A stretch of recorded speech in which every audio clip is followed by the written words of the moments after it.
আবৃত্তি করছি আমার পণ। লিখেছেন মদন মোহর তর্কালঙ্কার। সকালে উঠিয়া আমি মনে মনে বলি, সারাদিন আমি যেন ভালো হয়ে চলি। আদেশ করেন যাহা মোর গুরুজনে, আমি যেন সেই কাজ করি ভালো মনে। ভাই বোন সকলেরই যেন ভালোবাসি, একসাথে থাকি আর সবে মিলেমিশি। ভালো ছেলেদের সাথে মিশে করি খেলা, পাঠের সময়ে যেন নাহি করি হেলা। সুখী যেন নাহি হই আর কারো দুঃখে, মিছে কথা কভু যেন নাহি আসে মুখে।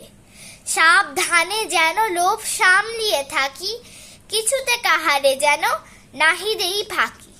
ঝগড়া না করি যেন কভু কারো সনে, সকালে উঠিয়া আমি এই বলি মনে মনে। ধন্যবাদ।